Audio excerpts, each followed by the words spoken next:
Vous informer, c'est notre devoir, messieurs, dames. Abonnez-vous massivement sur Télédrone Média pour ne rien rater. Abonnez-vous.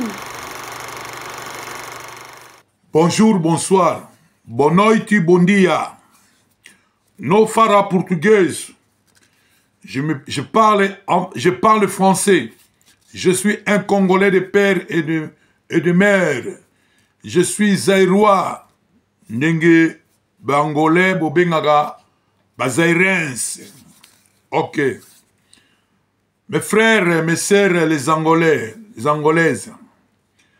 J'ai regardé dans les réseaux sociaux où j'ai vu plusieurs vidéos. Ce qui se passe actuellement, il y a 3 jours là-bas, chez vous là-bas. Le plus mauvais, c'est quoi? J'ai vu les pillages que vous êtes en train de faire là-bas chez vous. Vous devez faire attention. Les pillages, c'est quelque chose de plus mauvais. Donc là, vous allez encore retourner en arrière. Aujourd'hui, vous ne le comprenez pas.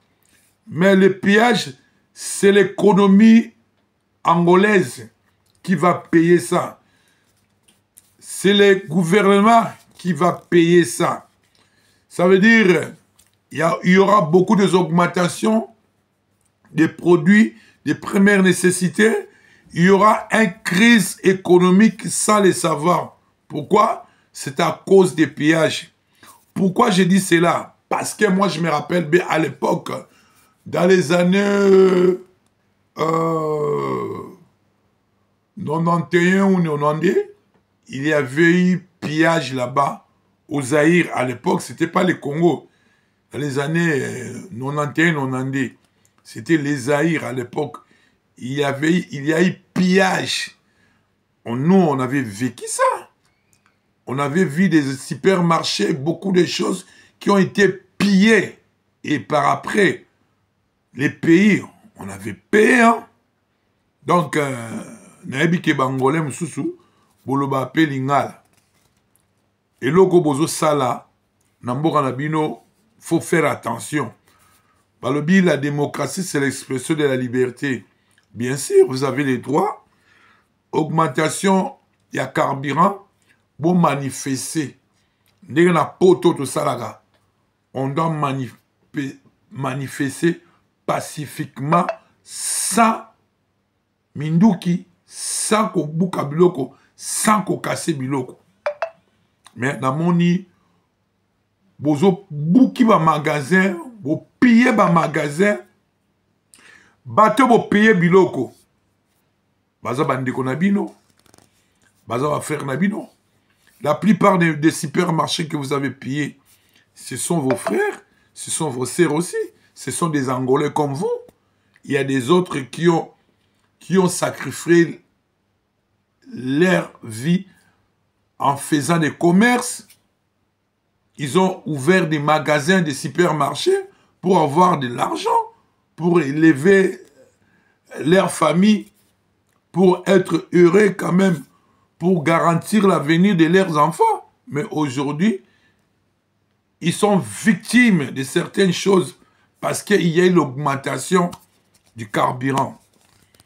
Bande konanga bangolais, je vous donne conseil pour esalamika na Luanda mais na ba province monsieur esalamiti. Vidéo oyo ekomela batutu na 4 coins. Il y a Angola, partout en Angola. J'ai beaucoup de fans là-bas en Angola. Oh, baranangai, bangolais, oh, bayoka lingala. Pillage ezamabe. Pillage ezamabe. Eko zongi sambo kanabino na sima. Pour biso ba congolais to viva kango. À l'époque, il y a Zaïre. Écoutez, biso cher. Donc, c'est mieux. Bon manifester. Mais bon, comme à niveau, il y a piller Babilo côté. Et ça bien été. Tant que vous piller Babilo côté, et ça pena bien été. Ma pillage, et ça bien été. N'a pas si conseil. N'a bande qu'on a bangolais. N'a yebi mboka na binote, j'ai jamais été là-bas. N'a yebi Angola te, n'a koma Angola te. N'a yebi que lelo Bangolais, à l'époque, dans les années, tant que guerre en Angola, Bangolais, belé, bakimaka, bayara na Congo. Bakima na Congo, msu bayana, bala, bota. Donc, comment on dit, Congolais, to ebi na biso. Ce que le lobo ke na kimpese wana, na ba Congo.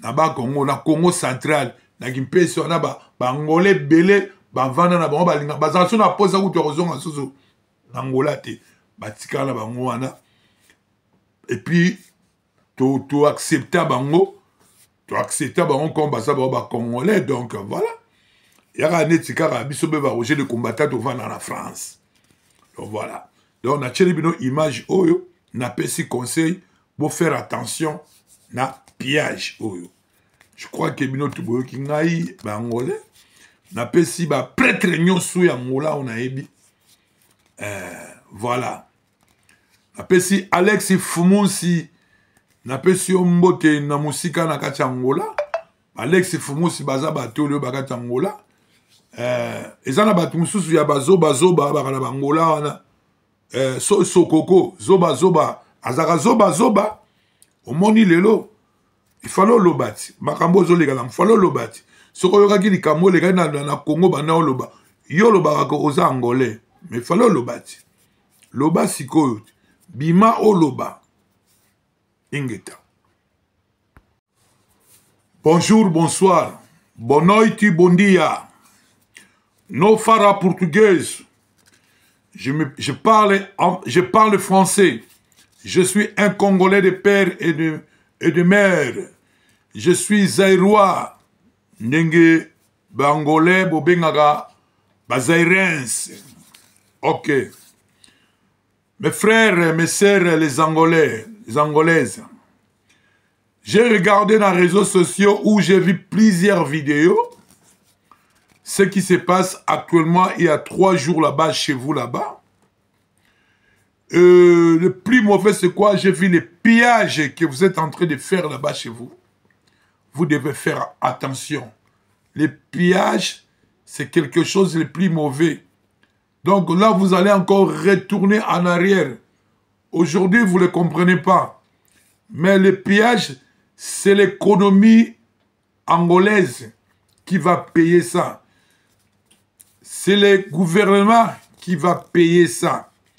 Ça veut dire il y aura beaucoup d'augmentations des produits de première nécessité. Il y aura une crise économique sans le savoir. Pourquoi? C'est à cause des pillages. Pourquoi je dis cela? Parce que moi, je me rappelle bien à l'époque, dans les années 91 ou 90, il y avait eu pillage là-bas, au Zaïre. À l'époque, ce n'était pas le Congo. Dans les années 91-92, c'était les Zaïre à l'époque. Il y a eu pillage. Nous, on avait vécu ça. On avait vu des supermarchés, beaucoup de choses qui ont été pillées. Et par après, les pays, on avait payé. Hein? Donc, naebi ke bangolais mususu, boloba pe lingala. Et loko bozo sala, namboka nabino, faut faire attention. Balobi, la démocratie, c'est l'expression de la liberté. Bien sûr, vous avez les droits. Augmentation, il y a carburant, bon manifester. Ndenge na poto to salaga. On doit manifester pacifiquement sans minduki, sans ko buka biloko, sans ko kase biloko. Mais na moni bozo buki ba magasin, bo piller ba magasin, bateau bo piller biloko. Baza bandeko na bino, baza ba frère na bino. La plupart des supermarchés que vous avez pillés, ce sont vos frères, ce sont vos sœurs aussi, ce sont des Angolais comme vous. Il y a des autres qui ont sacrifié leur vie en faisant des commerces. Ils ont ouvert des magasins, des supermarchés pour avoir de l'argent, pour élever leur famille, pour être heureux quand même, pour garantir l'avenir de leurs enfants. mais aujourd'hui, ils sont victimes de certaines choses parce qu'il y a eu l'augmentation du carburant. Bande konanga bangolais. Je vous donne conseil pour esalami ka na Luanda mais na ba province monsieur esalami te. Vidéo oyo ekomela batutu na 4 coins. Il y a Angola, partout en Angola. Naebi ke Bakebele, j'ai beaucoup de fans là-bas en Angola. Oyo baranangai bangolais, obayoka lingala. Pillage ezamabe. Pillage ezamabe. Eko zongi samboka na bino na sima. Po biso ba congolais to viva kango à l'époque ya Zaïre. Écoutez biso cher. Donc c'est mieux bon manifester. Mais bon comme à niveau ya ko piller babilo côté. Et ça bien té. Tant que vous piller babiloko et ça pena bien té. Ba pillage et ça bien té. Na pesi conseil na bande konanga bangolais. Na yebi mboka na bino te, j'ai jamais été là-bas, na yebi Angola te, na koma Angola te. Na yebi que lelo bangolais à l'époque dans les années tant guerre en Angola, bangolais belé bakimaka bayaka na Congo. Bakima na Congo, ba msubayana ba bala ba bota. Donc ba comment on dit ba congolais to yebi na biso. Soki lelo bokela kimpese na kimpese wana na ba Congo. Na ba Congo na Congo central na kimpese wana ba bangolais belé ba vana na bango balinga bazanso na posa ku to kozonga susu Angola te batika na bango wana. Et puis to accepter bango comme basa ba congolais donc voilà. Yaka netika ka biso be ba roger de combattant to vana na France. Donc voilà. Donc na tcheli bino image oyo na pesi conseil pour faire attention na pillage oyo. Je crois que bino tuboyo ki ngai ba angolais na pesi ba prêtre nyonso ya Angola on a ebi. Voilà. Na pesi Alex Fumusi na pesi mbote na musika na kati Angola. Alex Fumusi baza bato le bakati Angola. Ezana batu mususu ya bazoba bakana Angola wana. Sokoko zoba azaka zoba omoni lelo il fallait lobati makambo zo legala il fallait lobati soko yokaki likambo lega na Congo bana loba yo loba ko oza angolais mais il fallait lobati loba sikoyo bima o loba ingeta